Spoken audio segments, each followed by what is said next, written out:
Konnichiwa guys, कैसे हो आप सब। आज से मैं एक नया एनिमे एक्सप्लेन करने जा रहा हूँ जिसका नाम है बाकी। और दोस्तों, इस एनिमे को मैं 3 से 4 पार्ट्स में कवर कर दूंगा और खत्म कर दूंगा। और इसके हर एक एपिसोड के ऊपर सिंगल एक्सप्लेनेशन बनाना बहुत ज़्यादा मुश्किल हो जाएगा, तो मैं नहीं बनाने वाला, क्योंकि इसके टोटल 5 सीजन है, तो उसको एक्सप्लेन करते करते मेरा पूरा साल निकल जाएगा। तो दोस्तों, सबसे पहले मैं आपको इस एनिमे की थीम समझा देता हूँ, जहाँ पे कि हमें एक बच्चा दिखाया जाता है जिसका कि मेन गोल होता है उसके बाप को हराना। और उसके बाप को हराना बहुत ज़्यादा मुश्किल है, क्योंकि वो दुनिया का सबसे ज़्यादा पावरफुल इंसान है। और दोस्तों, अब से हमारा मेन स्टोरी स्टार्ट होने वाला है, जहाँ पे कि हमें अपना मेन प्रोटैगनिस्ट दिखाया जाता है, जहाँ पे कि उसका नाम होता है बाकी हानमा। और वो सिर्फ 13 साल की उम्र में ही 100 लोग से अकेले भिड़ जाता है, जहाँ पे कि वो सिर्फ 37 लोग को हरा पाता है। और ये पूरे के पूरे 100 लोग इसलिए लड़ने आए थे क्योंकि इसकी मम्मी ने इनको पैसे दिए थे ताकि वो इनसे लड़ने के लिए आए। और यहीं तक बात खत्म नहीं होती, इसकी मम्मी ने एक माफिया गैंग के लीडर को पैसे दे दिए थे ताकि वो उसके बेटे से लड़े फ्यूचर में। और उस बंदे का नाम होता है हानायामा, और ये यूजिरो के बाद सेकंड मोस्ट पावरफुल बंदा कंसीडर किया जाता है। और यूजिरो हानमा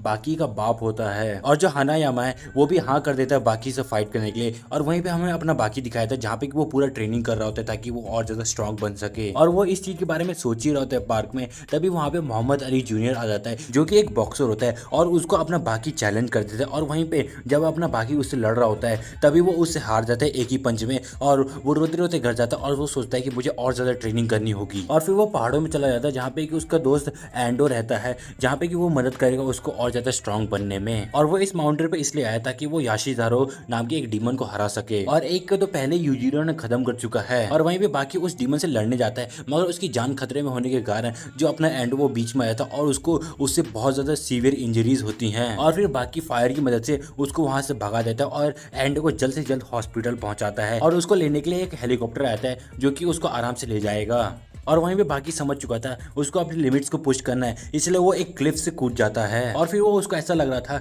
कि सब कुछ स्लो हो रहा है, और वो धीरे धीरे करके जो जितने भी पत्थर थे उनको बच के वो सीधा पानी में कूद जाता है। और फिर जब बाकी दोबारा स्ट्रांग बन जाता है, तो वो दोबारा उस डीमन से लड़ने जाता है, जहाँ पे कि लड़ाई के वक्त उस डीमन का आंख फोड़ देता है अपना बाकी। और जो वो डीमन है वो बाकी को भी बहुत ज्यादा सीवियर इंजरीज पहुंचाता है, मगर तभी एंडो आ जाता है, जो कि अभी भी हॉस्पिटल से डिस्चार्ज होकर आया है। और वहीं पे वो उसको गोली मारने वाला है, तभी अपना बाकी उसको रोक लेता है और बोलता है कि देखो, इसके ऊपर गोली मत चलाना, हम दोनों काफी ज्यादा बैडली इंजर्ड हैं, और हम लोग एक दूसरे की रिस्पेक्ट भी करते हैं, और हम लोग तभी फाइट किए जा रहे हैं। और फिर उसके बाद अपना जो बाकी है वो याशिजारो को हराने में कामयाब हो जाता है। और वहीं पे अपना जो याशिजारो होता है वो वहां से चला जाता है हारने के बाद, मगर उसको ये विक्ट्री नहीं लग रहा होता है, क्योंकि उसने उसको बहुत ज्यादा बैडली इंजर्ड कर दिया होता है। और वो गिल्टी फील करता है, जिसकी वजह से वो उसके गुफा में जाता है और उसको एक गिफ्ट देता है, जो कि उसके वाइफ का सर होता है, जिसको कि यूजिरो ने मारा हुआ रहता है। और रिटर्न में उसने अपना दांत दिया रहता है उसको एज अ गिफ्ट। और फिर वो घर आने के बाद उसकी मॉम मोहम्मद अली जूनियर को बहुत सारे पैसे देते हैं उसको फाइट करने के लिए, मगर वो रिफ्यूज कर देता है।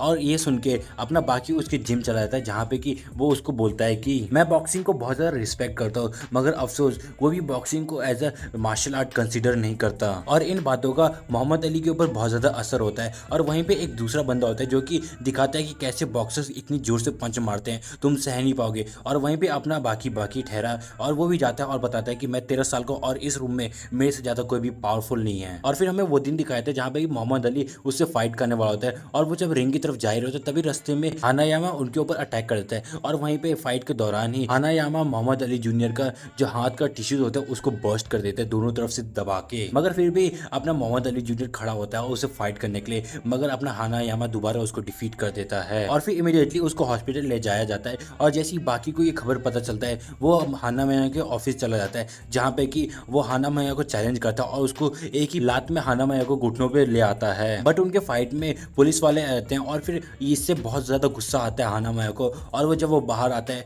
तभी एक गाड़ी को इतनी ज्यादा गंदी तरीके से क्रश कर देता है जैसे वो एक पेपर हो। और फिर बाकी अली जूनियर के पास जाता है, जहाँ पे वो उसके सारे सिचुएशन बताता है कि कैसे क्या क्या हुआ। और वहीं पे वो बताता है कि मुझे पता है कि वो कभी भी मेरे ऊपर हमला कर सकता है। और वहीं पे हानायामा उसके ऊपर सच में हमला कर देता है, और वो उससे दोबारा फाइट करने लगते हैं, जिसके दौरान हानायामा बाकी को बाहर फेंक देता है बिल्डिंग के, और अपना बाकी रस्सी से पकड़ के वापस अंदर आ जाता है। और वहीं पे वो उसको बहुत ज्यादा मारता है, और तभी वो अपने सारे कपड़े उतार लेता है, और उसके पीठ के ऊपर एक टैटू होता है जो कि शो करता है कि उसके जो एंसेस्टर थे पहले, उन्होंने उनके क्लैन को बचाया था, तो उनको रिस्पेक्ट देने के लिए उसने ये टैटू बनवाया रहता है। और वहीं पे जो हानायामा है वो बाकी का हाथ पकड़ता है और उसको भी बर्स्ट करने की कोशिश करता है, और वो बर्स्ट करने के बाद जो अपना बाकी होता है वो लगीले अपने फिंगर्स हिला सकता था। और फिर वो लोग एक दूसरे बहुत गंदा वाला फाइट करते हैं। और फिर वहीं पे अपना जो हानामाया होता है वो बाकी को एक पंच मारता है और वो दीवार की तरफ जाकर टकरा जाता है और तभी वो भी गिर जाता है और वहीं पे बाकी दोबारा अपने स्ट्रेंथ कलेक्ट करता है और हानामाया के पास जाता है और तभी दोनों एक दूसरे को रिस्पेक्ट करते हैं फाइट के लिए। और तभी वहाँ पे यूजीरो आ जाता है और उसको पता रहता है कि हानामा अभी अभी लड़ा है तो उसके पास स्ट्रेंथ नहीं फाइट करने का, मगर फिर भी वो उसको मारता है और फिर वो बाकी को एक थप्पड़ मारता है जिसकी मदद से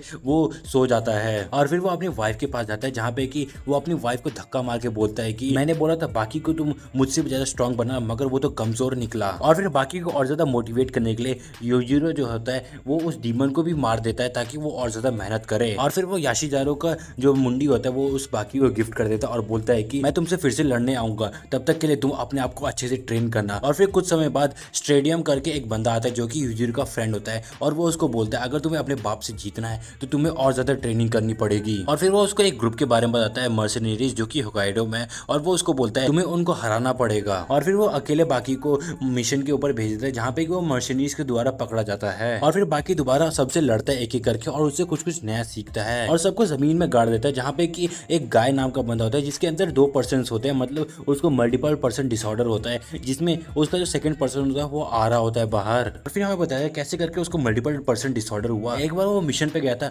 जहाँ पे कि वो कुछ लोगों के द्वारा पकड़ा गया और उसको इतना ज्यादा डर लगा उनके सारी बंदूक देख के उसके सारे बाल झड़ने लगे और वहीं पे एक और नया पर्सन का इजाद हुआ जहाँ पे कि वो पर्सन गॉड ऑफ वॉर भी कहलाता है। और यहीं प्रेजेंट में बाकी उसको बहुत सारे पंच मारने की कोशिश करता है मगर वो सबको डॉज कर लेता है और फिर वो उसको बाहर पानी में फेंक देता है और सबको लगता है बाकी के चैप्टर यहीं पे खत्म, मगर तभी एंडोर्फिन्स की मदद से अपना बाकी दोबारा से उठ जाता है। और गाया हार्मोन्स का स्पेशलिस्ट है तो उसको समझ आ जाता है कि एंडोर्फिन्स तभी रिलीज होते हैं जब जो तुम्हारा पेन है वो बहुत ज्यादा हो, जिसकी वजह से वो तुमको और ज्यादा पावरफुल बनाता है और वहीं पे दोनों दोबारा फाइट करने लगते हैं और वहीं पे बाकी के इंस्टिंक्ट्स की वजह से वो ये वाला फाइट जीत जाता है। और फिर गाया को उठने के बाद गाया अपना हार कंसीडर करता है और बाकी को अपना दोस्त बनाता है। और ये वाली जो बात है अपने यूजीरो को खबर पहुंच जाती है जहाँ पे कि वो बताता है कि बाकी ने द गॉड ऑफ वॉर है उसको हरा रखा है और वहीं पे जो यूजीरो होता है वो बोलता है कि अरे वो तो बहुत ज्यादा कमजोर था, उसको मेरे से कंपेयर करना ये बहुत ज्यादा शर्म की बात होगी। और वहीं पे ये बात प्रूव करने के लिए अपना जो यूजीरो होता है वो प्राइम मिनिस्टर के घर घुस जाता है बहुत सारे लोगों को मार के। और फिर जो यूजीरो की बीवी होती है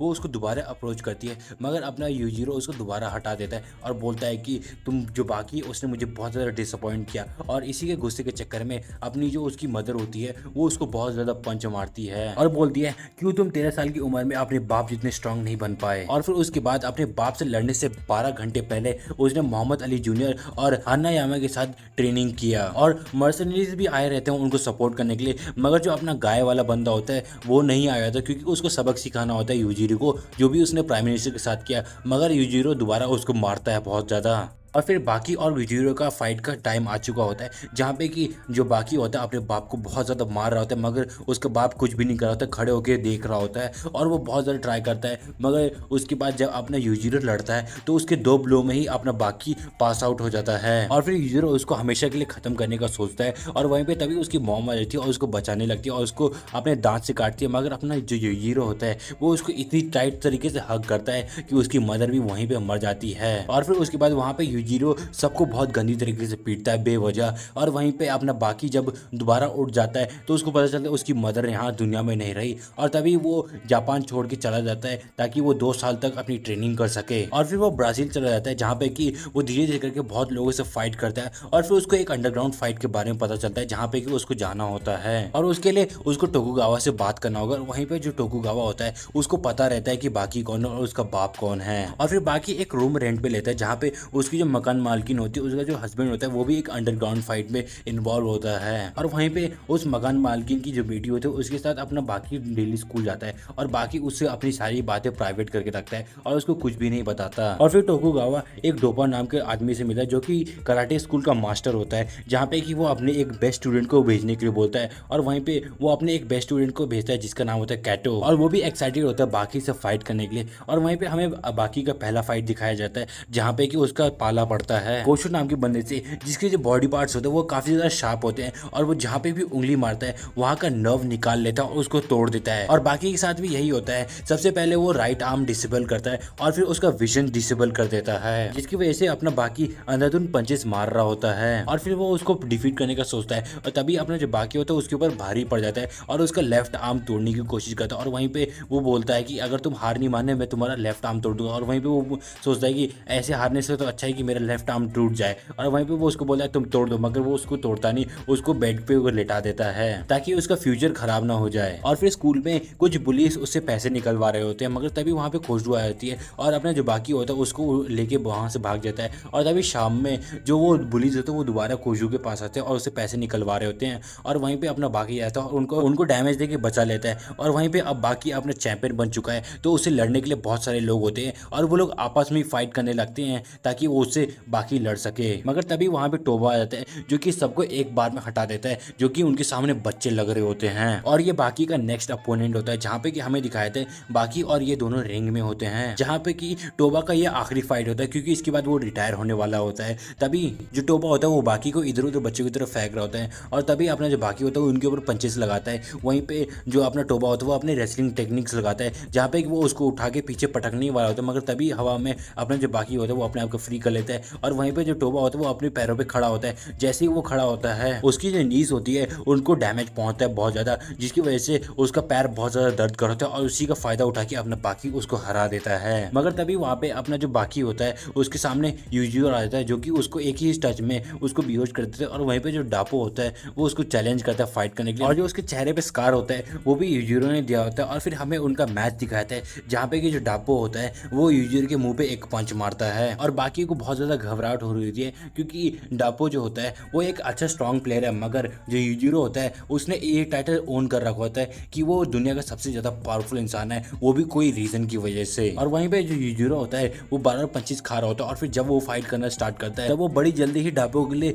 हॉस्पिटल का दरवाजा खोल देता है। और वहीं पे जो डॉक्टर होते हैं वो काफी ज्यादा कोशिश करते हैं उसकी जान बचाने के लिए, मगर तभी वहाँ पे कोरिया आ जाता है और वो उसको एक डायरेक्ट हार्ट मसाज देता है, जिसकी वजह से उसकी जान बच पाती है। और वहीं पे जो अपना बाकी होता है वो बहुत ज्यादा पैनिक कर रहा होता है और जिसकी वजह से कोरिया को डर रहता है कि वो अपने फुल स्टैंड पे लड़ेगा नहीं, तो उसको वो मोटिवेट करता है। और वहीं पे फाइट से पहले कोरिया के कुछ पेशेंट्स आते हैं जो कि बताते हैं कि वो लोग उनके पास इलाज करने गए थे मगर वो उन्होंने उसका इलाज नहीं किया, ऊपर से उसको पैरालाइज और ज्यादा बना दिया। और वहीं पे उसकी बातों से अपना जो बाकी होता है और ज्यादा मोटिवेट हो जाता है और उसको फाइट करने के लिए बहुत ज्यादा एक्साइटेड हो जाता है। और वहीं पे मैच में अपना जो बाकी होता है वो कोरिया के ऊपर बहुत ज्यादा भारी पड़ा होता है और उसको पंचेस पे पंचेस मारे जा रहे होते हैं, मगर अपना जो डॉक्टर होता है उसने एटोमी पड़ी रहती है, जिसकी वजह से अपना जो बाकी को होता है वो एक ही स्ट्राइक में बाकी को बेहोश कर देता है। और फिर तभी जो कोरिया होता है वो उसके बाप को चैलेंज कर देता है और वहीं पे जब उसका बाप वहाँ पे आ जाता है तभी अपना जो बाकी होता है वो दोबारा खड़ा होता है और बोलता है कि पापा आप यहाँ से जा सकते हो। और वहीं पे यूजिरो बोलता है जो बाकी है वो तुम्हें सिर्फ एक ही पंच में ढेर कर सकता है। और वहीं पे अपना जो बाकी होता है वो उसके पेट पे जोर से पंच मारता है और उसकी वजह से उसको वो जो डॉक्टर होता है उसका स्टमक बहुत बुरी तरीके से डैमेज हो जाता है और उसको इंस्टेंट ट्रांसफ्यूजन चाहिए होता है ब्लड का। और फिर उसके बाद जो बाकी होता है वो पहाड़ में चले जाता है मेडिटेशन करने के लिए और अपनी ट्रेनिंग करने के लिए। और वहीं पे जो टोकुगावा होता है वो एक टूर्नामेंट रखता है जहाँ पे कि पूरे वर्ल्ड से स्ट्रॉन्गेस्ट पीपल आएंगे इस टूर्नामेंट में पार्टिसिपेट करने के लिए, और जो जीतेगा उसको वर्ल्ड का स्ट्रॉन्गेस्ट पर्सन का खिताब मिलेगा और साथ में 10 मिलियन येन का बेल्ट। और वहीं पे 32 पार्टिसिपेंट्स आए थे उस टूर्नामेंट में, जहाँ पे उनको हर एक ब्लॉक में डिवाइड कर दिया गया था, जहाँ पे कि 4 ब्लॉक्स होते हैं। और वहीं पे जो अपना बाकी होता है वो कोजू को इनवाइट करता है इस टूर्नामेंट में, जहाँ पे कि अपना जो बाकी होता है उसका पहला अपोनेंट होता है रेगन, जो कि एक बहुत बड़ा रेसलर होता है और उसके अंदर बहुत ज्यादा स्ट्रेंथ होती है। और वहीं पे अपना जो बाकी होता है वो उसको बड़े ही आराम से हरा देता है। और फिर वहीं पे जो अगला मैच होता है वो किक बॉक्सिंग चैंपियन और एगरी के बीच में होता है, जहाँ पे कि जो एगरी होता है वो जीत जाता है। और फिर हमें डोपो और कात्सुमी ओरोची दिखाया जाता है, जहाँ पे कि वो उसका अडॉप्टेड सन होता है। और इसके बाद उसका ही अगला मैच होता है जब वो 5 साल का था,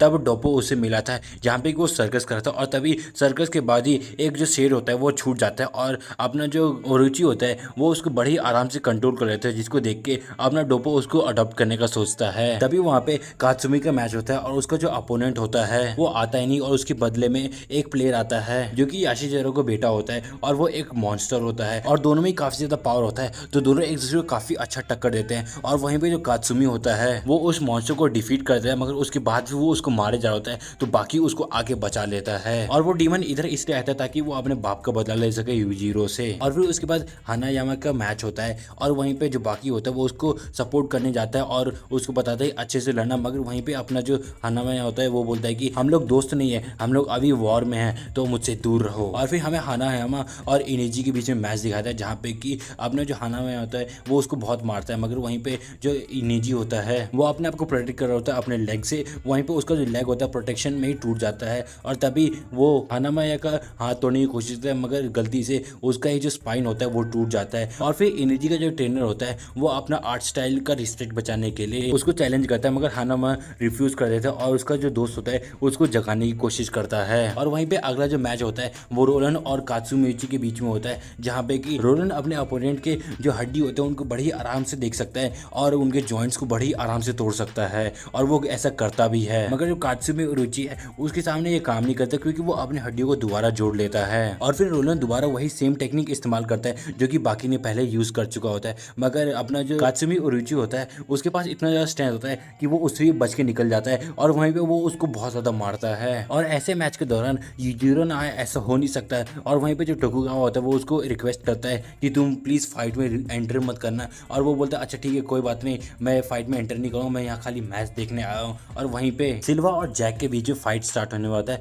मगर उससे पहले जो जैक होता है वो कोशु के पास जाता है और वो उसको बोलता है कि तुम्हारा जो बॉयफ्रेंड है वो काफी ज्यादा सुंदर है। और वहीं पे जो बाकी होता है वो वापस आ जाता है और वहीं पे वो अपना पोजीशन ले लेता है उसको फाइट करने के लिए, मगर वो बोलता है मुझे तुमसे फाइट करने की कोई भी जरूरत नहीं, मगर मुझे बस तुम्हें ये कहना है कि तुम पक्का मेरे साथ फाइट करने वाले हो रिंग में। और फिर तभी सिल्वा और जैक का मैच दिखाया है जहाँ पे कि अपना जो सिल्वा और जैक के बीच में इतना ज्यादा डिफरेंस होता है कि अपना जो जैक होता है वो उसको एक ही पंच में नॉकआउट कर देता है। बट उसकी ताकत के पीछे का राज ये होता है कि वो बहुत सारे डोपिंग्स लेता है। और जो जैक था वो पहले बहुत ज्यादा पतला था और वो 12 घंटे तक बॉक्सिंग प्रैक्टिस करता रहता बिना रुके बिना थके, बट उसको अपना मन चाहा बॉडी नहीं मिल पाया, तो उसने साइंस की हेल्प ली जहाँ पे कि जो साइंटिस्ट है उसने यूजिरो को एक बार पोलर बेयर को बड़ी आराम से हराते हुए देख लिया था और उसने सोच लिया था वो एक ऐसा ड्रग्स बनाएगा जो कि यूजिरो जितना पावरफुल होगा। बट उसका जो ड्रग्स था वो इतना ज्यादा पावरफुल था कि कोई अगर नॉर्मल इंसान उसको लेगा तो उसका बॉडी बचेगा ही नहीं, मगर ये चीज अपने जैक के ऊपर अप्लाई नहीं होता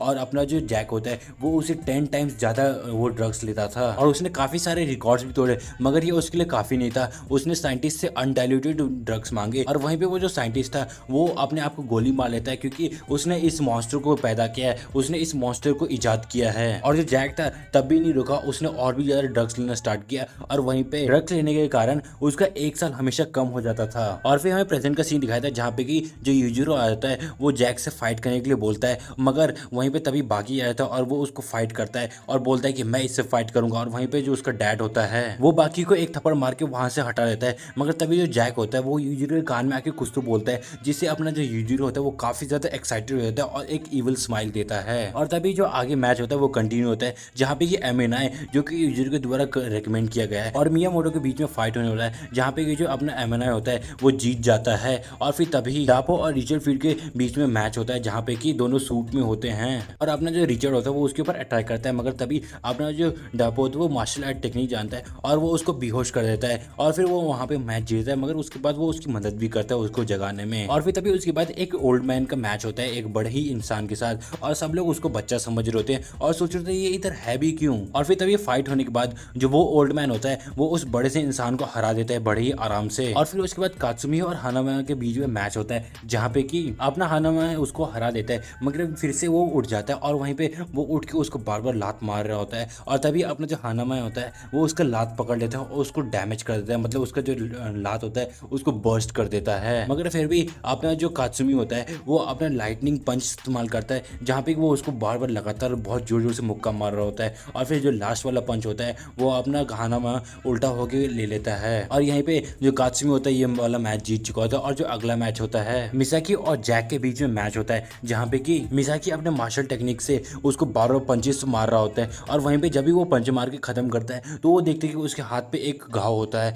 और फिर वो दोबारा ऐसे ही करता है और वो अपने लात से मारता है और फिर वो देखते हैं कि उसके पैर पे भी घाव होता है और वहीं पे जो रेफरी होता है वो दोबारा चेक करने आता है कि जैक के हाथ पे कुछ तो है तो नहीं, और वहीं पे वो चेक करता है और उसको में कुछ भी नहीं मिलता और तभी मिसाकी डिसी फील करने लगता है और वहीं पे हमें दिखाया जाता है जो अपना जैक होता है वो अपने दांतों से उसके हाथों और पैर पे घाव दे रहा होता है। और ये वाला जो मैच देखने के बाद जो बाकी गर्लफ्रेंड होती है वो बहुत ज़्यादा डर जाती है और उसको क्विट करने के लिए बोलती है। मगर तभी अपना जो बाकी होता है वो अपने मदर के ग्रेव पे ले जाता है, जहाँ पे वो सारा स्टोरी बताता है कि ये कहानी स्टार्ट कहाँ से हुआ। और फिर अगला मैच एमएनआई और डापो के बीच में होता है, जहाँ पे कि जो डापो होता है वो उसको भी मारता है और जो एमएनआई होता है वो भी उसको काफ़ी ज़्यादा घाव पहुँचाता है। और वहीं पे जो एमएनआई होता है वो डापो को बहुत बार नॉकआउट कर चुका होता है, मगर फिर से डापो खड़ा हो जाता है और वो टोकुगावा से रिक्वेस्ट करता है कि प्लीज़ वो इसको मतलब जो मैच है इसका विजेता उसे बना दिया जाए, क्योंकि मैं डापो को इंजर्ड नहीं करना चाहता, उसको डिस्ट्रॉय नहीं करना चाहता। और वहीं पे जो डापो होता है वो उसकी आंखों पे उंगलियां मारने की कोशिश करता है, मगर उससे पहले ही जो अपना